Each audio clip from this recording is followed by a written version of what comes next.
Shalom.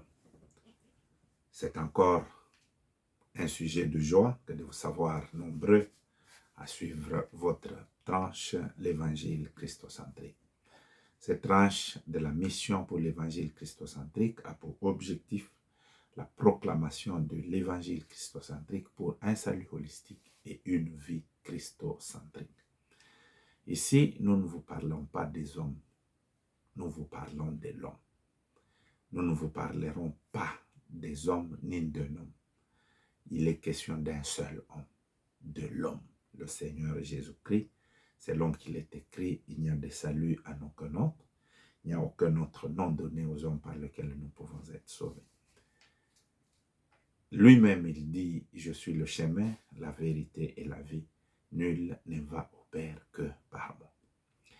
Dans Colossiens, il est dit, nous avons tout pleinement en lui. C'est pourquoi l'apôtre Pierre dit, à qui irions-nous encore? C'est toi qui as les paroles de la vie éternelle. Retrouvez cette tranche sur YouTube, sur Facebook, juste en tapant « Mission pour l'évangile christocentrique ».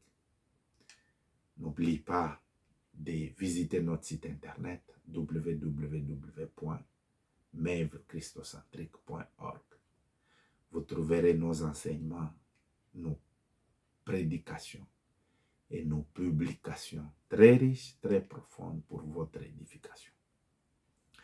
Nous vous invitons à joindre cette mission qui vise le salut des âmes en partageant nos publications, en aimant, en likant, en commentant, comme on parle maintenant. Vous pouvez aussi prier pour nous, parce que c'est une œuvre spirituelle. Nous avons besoin de votre soutien dans la prière. Vous pouvez contribuer avec vos remarques et suggestions, auxquelles nous sommes très ouverts, pour améliorer la qualité de ce que nous faisons. Vous pouvez aussi contribuer avec vos moyens matériels et financiers, pour que nous puissions atteindre un plus grand nombre et que les âmes soient sauvées. C'est ici l'opportunité que nous avons de dire notre gratitude aux bien-aimés qui font toutes ces choses depuis que nous avons commencé jusqu'à ce jour. Les uns partagent, les autres nous soutiennent avec leurs moyens financiers. Notre Dieu n'est pas injuste pour oublier votre travail. Il vous récompensera. Et nous vous sommes très reconnaissants. Avant d'aller plus loin, prions le Seigneur. Notre Dieu, nous voici devant toi pour nous partager ta parole avec ton peuple.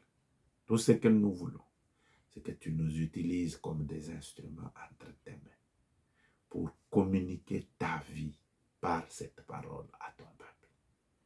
Parle, Seigneur, que tes serviteurs et tes servantes t'écoutent. Au nom de Jésus, Amen. Le thème que nous voulons partager, nous l'intitulons « Notre position en Jésus-Christ ». Notre position en Christ. Nous lisons Colossiens chapitre 1er, versets 12 à 14. Il est écrit « Rendez grâce au Père qui vous a rendu capable d'avoir part à l'héritage des saints dans la lumière, qui nous a délivrés de la puissance des ténèbres et nous a transportés dans le royaume du Fils de son amour, en qui nous avons la rédemption, la rémission de nos péchés. » Nous sommes dans Éphésiens. Nous commençons par le chapitre 2, qui dit « Mais Dieu », verset 4, mais Dieu, jusqu'au verset 6, « Mais Dieu qui est riche en miséricorde, à cause du grand amour dont il nous a aimés, nous qui étions morts par nos offenses, nous a rendus à la vie avec Christ. » C'est par grâce que vous êtes sauvés. Il nous a ressuscités ensemble et nous a fait asseoir ensemble dans les lieux célestes en Jésus-Christ. Et là, dans les lieux céleste en Jésus-Christ, c'est dans quelle position? Nous sommes dans Éphésiens chapitre 1er, verset 20. Il l'a déployé en Christ, en le ressuscitant des morts, en le faisant asseoir à sa droite dans les lieux célestes, au-dessus de toute domination, de toute autorité et de toute puissance, de toute dignité et de tout nom qui se peut nommer, non seulement dans le siècle présent, mais encore dans le siècle à venir. Il a tout mis sous ses pieds. Il l'a donné pour chef suprême à l'Église, qui est son corps, la plénitude de celui qui remplit tout en tous. Mes amis, frères et sœurs,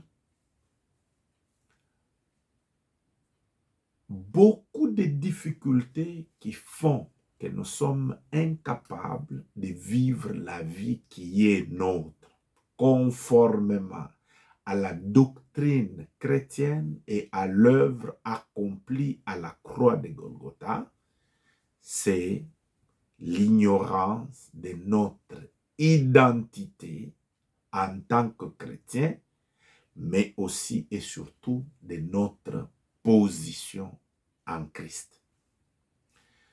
C'est pourquoi aujourd'hui nous parlons de notre position en Christ. Nous le disons pourquoi? Parce que nous avons constaté que dans les jours qui passent, surtout dans cette période temps de la fin, l'évangile qui est la bonne nouvelle de Jésus-Christ n'est pas prêché comme il se doit. Par contre, beaucoup de serviteurs de Dieu, ayant reçu mandat de proclamer l'évangile, l'œuvre accomplie parfaitement à la croix de Golgotha, et ils parlent plus des œuvres du diable, ils parlent plus des œuvres des démons, et en le faisant, au lieu de communiquer la bonne nouvelle, eux, ils communiquent la peur du diable et des mondes des ténèbres. C'est ainsi que vous verrez un chrétien vrai, il marche à la tête inclinée, il a une peur bleue de la puissance du diable et de la puissance des démons. Il est terrifié dans son homme intérieur lorsqu'on lui parle, ne fût-ce que d'un sorcier, même d'une sorcellerie indigène. Il a peur, il est terrifié. Mais pourquoi toutes ces choses? Si nous parlons de notre position en Christ, c'est surtout par rapport à la puissance des ténèbres. Alors, dès que tu connais ce que tu es, tu n'auras peur de personne parce qu'il est magicien. Tu n'auras même pas peur du diable parce que tu connais très bien ta position. Prenons l'exemple. Quelqu'un qui, dans l'armée, est tout simplement un caporal. Il terrifie les gens, il intimide les gens. Alors, un général, lorsqu'il arrive là, même si c'est un homme comme tous les autres, il ne peut pas avoir peur de ce capitaine, quel que soit ce qu'il fait, parce qu'il connaît ce qu'il est. J'aime ça dans la Bible. Il y a un homme qui a dit à Jésus, je connais ma position. J'ai des supérieurs et j'ai des inférieurs.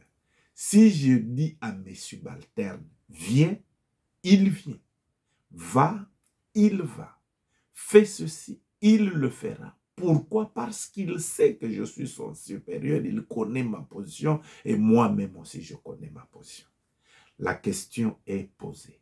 Toi qui es en Christ, qui as donné ta vie à Christ, les autres vivent même dans la sanctification. Mais est-ce que tu connais ta position en Christ? La parole de Dieu nous révèle ceci. Qu'un chrétien, au lieu d'être quelqu'un qui vit dans la peur, dans la terreur, dans la phobie du diable et des démons, il devait être par contre quelqu'un qui rend grâce, qui vit la vie d'adoration. Mais il adore Dieu, pourquoi? Parce que Dieu l'a rendu capable d'avoir part à l'héritage des saints dans la lumière. Il l'a arraché de la puissance des ténèbres et il l'a transporté dans le royaume du Fils de son amour. Donc, il l'a délivré. Il l'a délivré de la puissance de Satan et l'a transporté dans le royaume du Fils de son amour. En qui, donc dans le Fils-là, nous avons le rachat, la rédemption, la rémission du péché. Donc, ne plus que par ça, un chrétien devait comprendre que moi ici, j'ai été racheté par le sang de Jésus-Christ. Je suis une propriété privée de Jésus. Le sang de Jésus-Christ qui est sur moi, c'est un sang qui crie à toute la puissance des ténèbres que celui-ci, c'est une propriété privée de Jésus. C'est pour lui que Jésus est allé à la croix. Voilà la vie chrétienne à laquelle moi et toi nous sommes appelés. Et la Bible dit, il nous a transportés dans le royaume du Fils de son amour. Mais c'est quoi le royaume là? La Bible dit, Dieu qui est riche en miséricorde à cause du grand amour dont il nous a aimés, nous qui étions morts par nos offenses, il nous a rendus à la vie avec Christ. Quand Christ est ressuscité, nous sommes ressuscités avec lui. C'est par grâce que vous êtes sauvés. Il nous a ressuscités ensemble avec Christ et nous a fait asseoir ensemble dans les lieux célestes en Jésus-Christ. Mais dans les lieux célestes là, c'est dans quelle position? La Bible nous révèle ici qu'il l'a déployé en les ressuscitant d'entre les morts, en les faisant asseoir à sa droite dans les lieux célestes, au-dessus des dominations, de toute autorité, de toute puissance, de toute dignité, de tout nom qui peut se nommer, non seulement dans le siècle présent, mais encore dans le siècle à venir. Il a mis tout sous ses pieds et il l'a donné pour chef suprême à l'Église qui est son corps, la plénitude de celui qui remplit tout en tout. Où est le diable là? Où est la puissance de l'ennemi? Où sont les autorités? C'est sous nos pieds parce que nous sommes assis avec Christ à la droite du Père. Nous sommes en Christ là et toutes ces puissances sont en dessous de nous. C'est pourquoi, bien-aimés dans le Seigneur, lorsque le Seigneur Jésus-Christ, avant de mourir, il s'est rassuré qui, premièrement, il a annulé l'acte dont les ordonnances nous condamnaient et qui subsistait contre nous. Il a pris les autorités qui s'étaient chargées, n'est-ce pas, de l'application de ces ordonnances-là qui subsistaient contre nous. Il les a humiliées, il les a amenées en spectacle, en triomphant d'eux sur la croix. Il a cloué cette ordonnance-là en l'annulant, en le clouant à la croix. C'est pour qu'il n'ait plus de pouvoir sur nous. Mais après être ressuscité, nous sommes en lui. Le pouvoir, le diable a été vaincu. Les sorciers sont vaincus. Alors un chrétien ne doit pas continuer à vivre dans une peur bleue des gens qui sont sous ses pieds. Il suffit qu'on lui dise que celui-ci est un sorcier, il tremble. Est-ce que je peux vous choquer? Même certaines prières que les gens font, c'est juste inspiré par la peur du diable. Non, non, non, non. Ça ne devait pas être comme ça. Alléluia. Le sang de Jésus-Christ est sur toi. Le diable sait par ce sang-là t'identifier que toi, tu es une propriété privée de Dieu.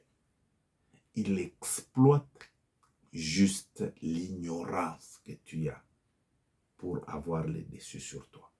Mais toi, tu ne peux pas avoir peur.